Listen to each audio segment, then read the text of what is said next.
Hello and welcome to Pairing Recipes with Brad, where I make family favorite comfort foods and I replicate some classics to pair with my wine. There we have our poochies running around and having some fun. Anyway, I'm Brad Beard. I'm the owner and winemaker for Mercury Wine, and today I've got my brother doing these recipes for him because this is the recipes that he typically does for our family gatherings. You know, we've got Easter coming up and we're always going to have some rolls. We're always going to have some deviled eggs, of course, and he always colors the eggs and has some fun. So our second video today is going to be the deviled eggs, and so I'm going to let Grady go ahead and do the recipe for you. I'm going to be thinking about what wines might pair with it. These two recipes we did today are not necessarily centerpieces of the event, so it's okay if they just kind of go with them when we're going to be focusing on, you know, the ham or the roast beef and stuff like that, but we don't want them to be bad pairings.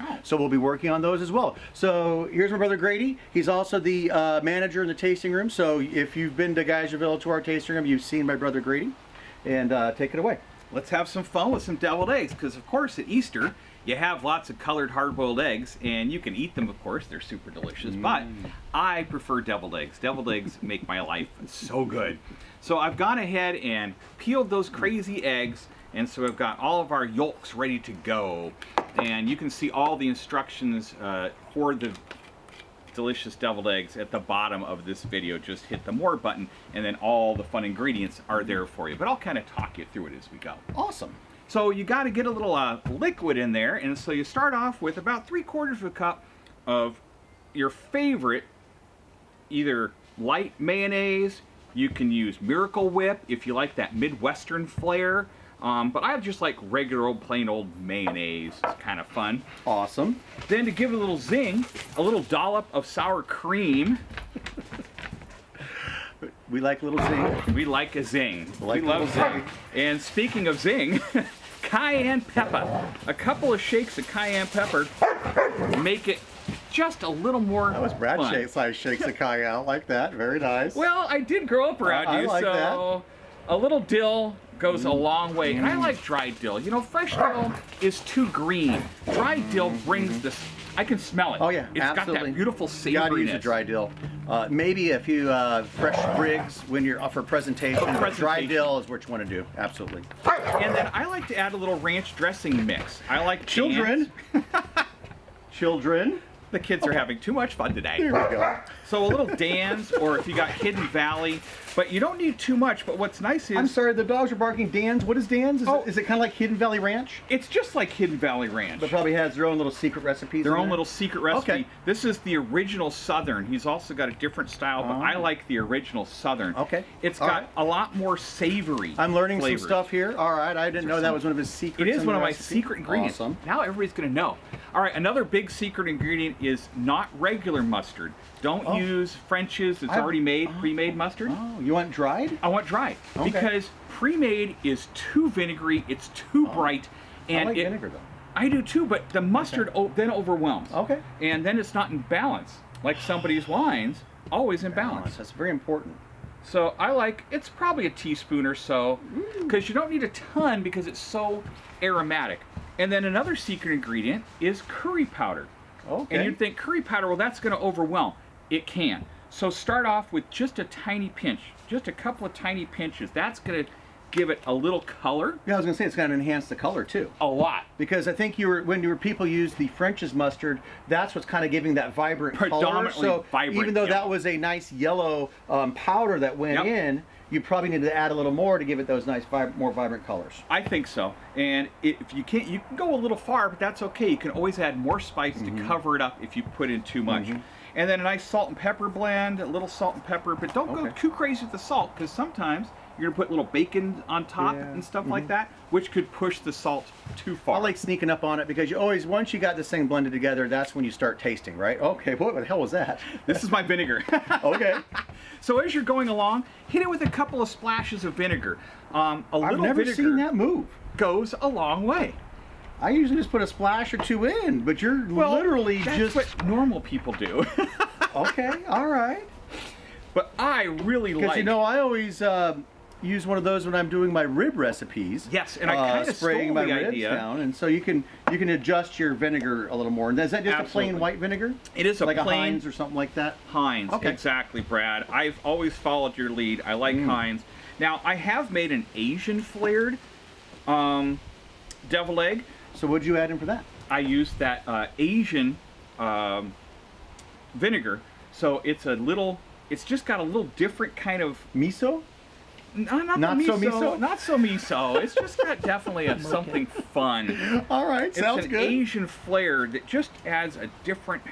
Well, So you know, different fun. I like taking Grady's base recipe like this, and I'll even add in some guacamole, or you can throw avocados in there. That is absolutely fantastic. Only thing is that if you're gonna do the guacamole, make sure you squeeze it with a little bit of lime first, so that it doesn't brown so fast. So when they're sitting out, the guacamole can brown. Whew. She's got the mixer going. You could also use your hand mixer if you want, but I just who like to wants have a little who wants chunk to of clean- egg Who in wants to there. clean up that mess? Seriously, it's Easter. You're having Yeah. fun with your family.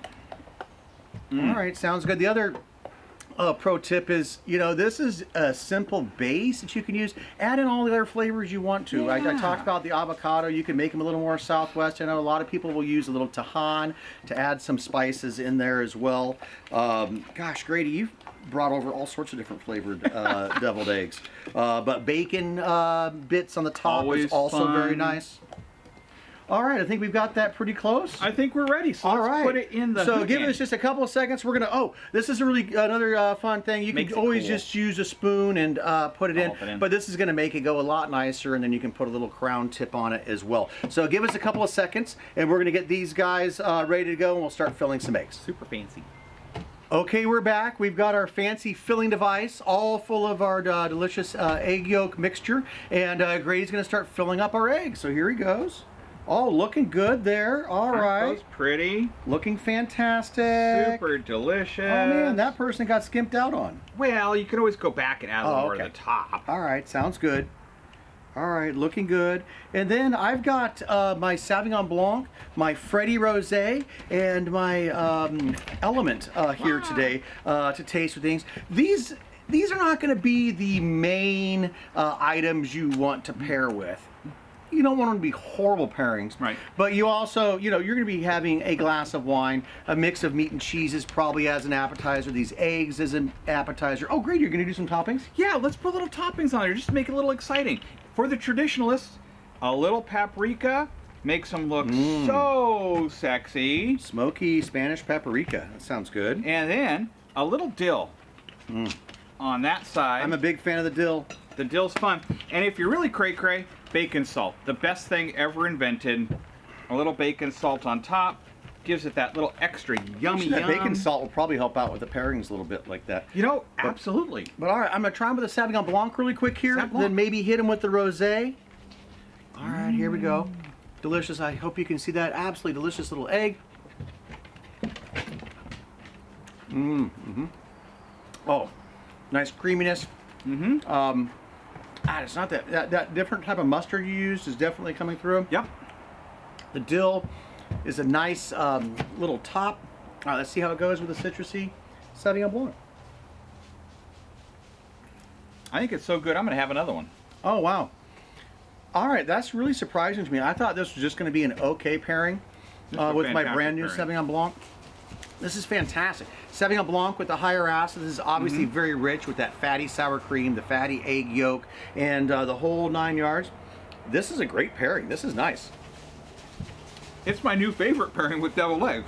It's fantastic. Especially this new, bright, vibrant Sauvignon Blanc. Yeah. And again, my Sauvignon Blanc is not the super New Zealand citrus bomb. This is a Sancerre style. So you get a little more apricot and some other tree fruits along with the citrus. Looking for that balance that you were talking The about. balance is always key. And so, of course, with Easter, I'll be having a little rosé as well. We'll also be having a sparkling wine for Easter as well. Deviled eggs are great with But bubbles. this is my fuller-bodied rosé. This is not a rosé for the faint of heart. This is a full-bodied, closer to a red than a white rosé. big explosive cranberries. Yeah. I don't know if this is going to pair so well. Let's see. Let's find out. I'm kind of thinking it might be Let's see. very fun. Those bacon, I think the bacon is what's going to save it. The if it's bacon do is going to something, bring it all together. Oh, first of all, the egg's nice. Boy, Dang, good job, A Grady. lot of those bacon bit things going on. Now, for me, I like to fry up some bacon. Just go ahead and put the bacon Some real crumbles on bacon there. sure. Another pro tip. Put some that thin sliced prosciutto in the oven for 5-10 minutes, 350. Get that nice and crispy. Sprinkle that all A little around. prosciutto on top, and now you do have the perfect wine pairing. Actually, Grady, you know what? We're going to be doing a whole happy hour with these pairings for this weekend. Right. So I think on Friday we're going to do some of the prosciutto toppings because I think that's going to make the food pairings Oh my really God, nice. dude. It's Let's do also it. going to bring out some fuller, richer flavors, so I can Which do it is with some gonna- red too. Oh, you know what? Let's see. Oh, The sorry, I got- prosciutto will make the red Sorry, stunning. if you don't know me, that's how my brain works. I was just like, oh my God, I think I need some prosciutto on here because I wanted to go to the red wine. And this wine I thought was going to be too intense. Let's see if it was. It's not. It's beautiful. The cranberry Oh. is mitigated by that creaminess. You know what? I was worried about the dill, honestly.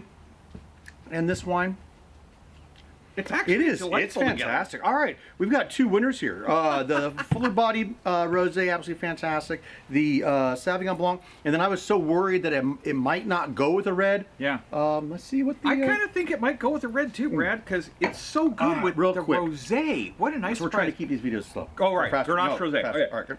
No, that was a Grenache rosé. Now we're going to go ahead and go with Mourvedre. This good is call. my Mourvedre blend. The element. I know this goes great with ham. It also is going to go great with if you're going to have some sort of roasty knows? meats.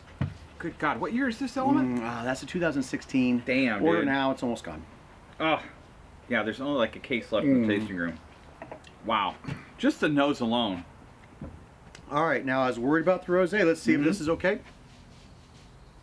I think your words Oh. were misplaced, Brad. It wasn't annoying. Actually, I think the element's All right, the here's best the deal. pairing. Wow. Actually, I I'm thought going to the go. Sauv Blanc was it. I'm gonna go Whoa. Sauvignon Blanc because typically, as I'm having my dinner and my dinner parties, I'm gonna be starting with white wines, medium-bodied wines, then some medium-bodied reds, and then we're going in it. So this is gonna be my appetizer food. So I think the Sauvignon Blanc is great, but you got lots of friends that aren't gonna have Sauvignon Blanc. Right. They'll be totally fine. They'll be thrilled. That's actually Wow. fantastic. Wow. Especially because could you imagine you had some fuller-bodied cheeses and stuff like that, like the goat milk Like that Gouda goat and milk stuff Gouda. like that. So you've got that goat milk Gouda already on your palate.